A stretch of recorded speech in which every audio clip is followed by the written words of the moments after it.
Cash भाई ये shop तो आपकी है ना?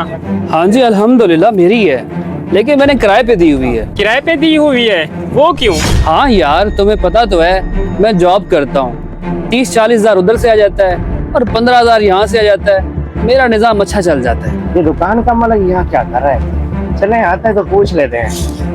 यार तुम तो बड़े बेवकूफ हो। ये बंदा महीने का 5-6 लाख रुपए कमा रहा है और तुम 15,000 रुपए लेके खुश हो। मेरी मानो इससे दुकान खाली करा लो और खुद कर लो। यहाँ पर कारोबार चल गया है और तुम भी लाखों रुपए कमाओगे। यार तुम्हारी बात तो ठीक है, लेकिन मैंने उसके साथ 1 साल का एग्रीमेंट किया हुआ है, उससे पहले मैं कैसे खाली करवाऊँ? तो भाई ये एग्रीमेंट कुछ नहीं होता। अभी जाके इसको नोटिस दो और बोलो कि अगले महीने मुझे दुकान खाली चाहिए। तुम दुकान के मालिक हो, क्यों नहीं खाली करेगा? बात तो तुम्हारी ठीक है, चलो चल के बात करते हैं इससे। अस्सलाम वालेकुम मुश्ताक भाई। वालेकुम अस्सलाम रहमतुल्लाह। सर आप तो बहुत मसरूफ आदमी है, आप आज यहाँ कैसे? बस जी मसरूफियत तो साथ साथ ही है। काफी दिनों से मैं आपकी तरफ आना चाह रहा था, सोचा आज हो ही आऊं। दरअसल मैंने आपसे बात करनी थी। मैं चाहता हूं आप अगले महीने ये दुकान खाली कर दें। सर वो क्यों? किराया तो मैं आपको टाइम पे दे रहा हूँ, कोई और मसला है तो मुझे बताएं। मुश्ताक भाई बात किराए की नहीं है और ना ही कोई और मसला है। दरअसल मेरे कुछ करीबी रिश्तेदार हैं, वो यहाँ पे कोई कारोबार करना चाहते हैं और मेरी मजबूरी ये है कि मैं उनको मना नहीं कर सकता।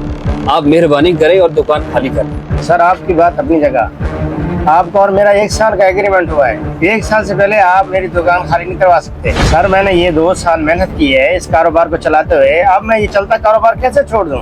आप मेरे साथ ज्यादती कर रहे हैं सर। भाई एग्रीमेंट पे ये भी लिखा होता है मालिक 1 महीने पे दुकान खाली करा सकता है। ठीक कह रहा है भाई, हम कोई ज्यादती नहीं कर रहे आपके साथ। आज 5 तारीख है और अगले महीने की 5 तारीख तक दुकान खाली चाहिए मुझे। ठीक है भाई, जैसे आपकी मर्जी, अल्लाह कोई और सबब बना देगा। मैं अगले महीने आपकी दुकान खाली कर दूंगा। और मैं जानता हूँ आप मेरा चलता हुआ कारोबार देखकर लालच में आ गए, और याद रखिए लालची आदमी कभी कामयाब नहीं होता। मेरा अल्लाह वारिस है। ठीक है, ज्यादा बातें नहीं सुनाओ, मुझे बस 5 तारीख को दुकान खाली चाहिए। यार बड़ा लालची आदमी निकला, मुझे इससे ये उम्मीद नहीं थी। चले अल्लाह ही मालिक है। 2 महीने बाद। भाई ये बोतल कितने की है? 150 रुपए की। मुश्ताक भाई नजर नहीं आ रहे, वो किधर गए? मुश्ताक भाई यहाँ से चले गए हैं, उनकी दुकान आगे शिफ्ट हो गई है। ये दुकान अब मेरे पास है। ठीक है फिर मैं उनसे बोतल ले लेता हूँ। ओ भाई बात तो सुनो, अजीब आदमी है, पहले काम नहीं है ऊपर से गाहक नहीं टिकता यहाँ पे।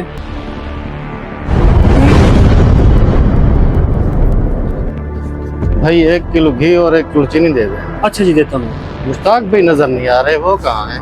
मुश्ताक भाई यहाँ से चले गए हैं, ये दुकान मैंने खरीद ली है, उनकी दुकान आगे है जरा।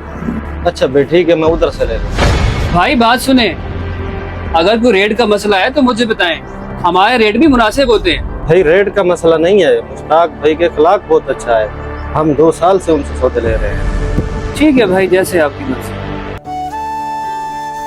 मुझे लगता है मैंने बहुत बड़ी गलती कर दी है, मुझे लालच में आकर ऐसा काम नहीं करना चाहिए था। जॉब भी छोड़ दी और किराए से भी जाता रहा।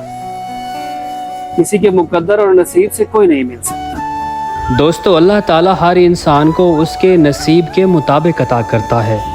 आप ताकत और इख्तियार के होते हुए किसी से उसका कारोबार तो छीन सकते हैं, लेकिन उसका नसीब नहीं। इस पैगाम को सदका जारिया समझते हुए आगे शेयर कर दीजिए। बहुत शुक्रिया आपका।